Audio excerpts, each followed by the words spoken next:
Hey guys, it's Mario here, and in this video we're gonna debunk another myth related to fat loss, related to weight loss and that journey to getting that lean and ripped physique. And this is a big one. This is a huge myth of fat burning that has been around more than a decade. I mean, this bullshit has been going on for a very long time. A lot of marketing headlines, emails, social media, YouTube videos, like a lot of stuff out there has been written in this. And you guys probably recognize these titles, like someone says, hey, how by eating more fat you will burn more fat, or how you should eat more fat to lose weight, or stuff like, hey, I've been putting coconut oil in my coffee and I'm losing more weight.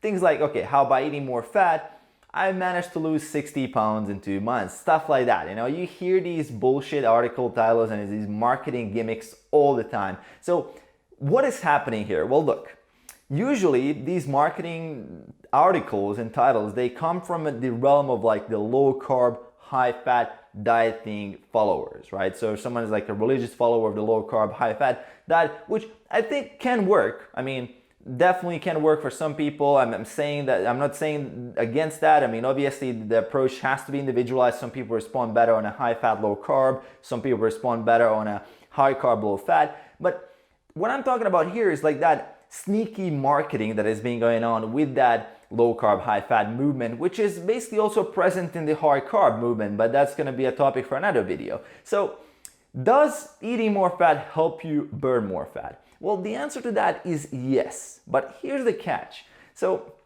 let's say I put you on a low carb, high fat diet. Let's say your 40% of your calories is coming from fat, but you eat a little bit of carbs, you know, you're kind of that low carb diet, protein is kind of moderate, and if we measure you, if we measure your fat burning, if we measure your fat oxidation levels, I mean, obviously your body will be using more fat as energy because you are providing more fat to your body. So your body will naturally be using more of that fat as energy compared to using glucose. And what people, they don't tell you is that fat burning, fat oxidation isn't the same thing as body fat loss. Right? Because at the end of the day, what will determine whether you're losing fat or not is that total energy balance. So to lose weight, you actually have to be in a caloric deficit. So regardless of the fact that your body might be oxidizing more fat for energy, that doesn't mean that you're losing body fat. So fat burning isn't the same as losing body fat. And this is something that they don't tell you because you're reading the article and it's like, yeah, this makes sense. You know, I'm gonna eat more fat, gonna burn more fat, everybody's gonna be happy. I'm gonna put like 2 tablespoons of coconut oil in my morning coffee, which is gonna add 800 calories to my diet, and for some magical reason, I'm supposed to burn more fat. And I mean, lose more fat. I mean, do you see the catch here? And this is what they don't tell you. And it's kind of disturbing for me that to see how many people actually fall for this thing and they're just going and buying into these cults without actually questioning what is the underlying principle. Great example of this is actually comparing fasted cardio versus fed cardio. And this is a huge topic that I get asked a lot about. So does fasted cardio help you burn more fat compared to a cardio where, let's say you had a breakfast, you had some oats and eggs an hour and a half before jogging in the morning, compared to someone who just woke up fasting, after sleeping is fasting, bam, they went to do some cardio. Who's gonna burn more fat? Well, for that specific activity, if we measure that specific point of time in the day, that person that's doing fasted cardio will be using more percentage of energy coming from fat. That's true. I mean, that's definitely going to happen. But for the rest of the day, what will happen in your body will adjust and it's going to use more carbohydrate as fuel. Right? So at the end of the day, the net effect is the same. You can't cheat the net effect because the net effect is determined by the amount of calories you're putting in your body. So if that calorie amount isn't providing a deficit, you're not going to be losing any weight. So the net effect is going to be the same. And actually with that study, fasted versus fed cardio, what they've shown is that people who actually did fed cardio had better performance because they had some more fuel in their system. So this is a clear example how fat burning doesn't equal fat loss. And this is something we have to understand as someone who is basically being bombarded nonstop by marketing. Hey, this is a fat burning food. This is a fat burning workout. It's a 10-15 minute high intensity interval fat burning workout. Well, even if you do burn fat, in that workout, at the end of the day, if you're not in a deficit, you're not gonna lose body fat, right? So keep that in mind when you're doing these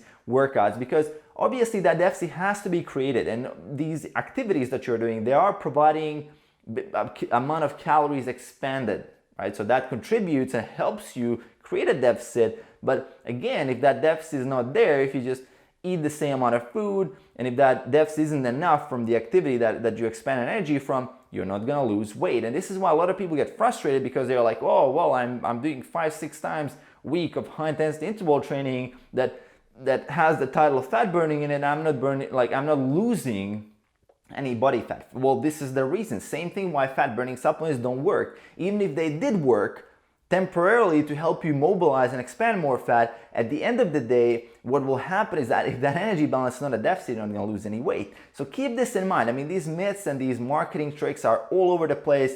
I mean, as human beings, we are kind of, I guess, we can't be immune to those tactics, to those gimmicks, because we really want to get results. We are interested in cutting the learning curve, cutting that curve to get to our goal as fast as we can, as much as possible. We want to lose weight. I mean, it's just the way we are, is our human nature, and we are getting exposed to a lot of this marketing bullshit and a lot of these tactics, and sadly a lot of people fall for it, and a lot of people spend ridiculous amounts of money on supplements, on different workout plans and all these stuff, while neglecting the main stuff, like the most important stuff. You're missing the big picture because you're looking at those small pieces of the puzzle. You're missing the whole thing, which is having an appropriate amount of calories, having a nice distribution of macronutrients with high protein, and then depending how you react to carbohydrate, high fat or low carb, whatever suits you the most for your activity level, and all these other things there's a lot of different ways to determine that. And then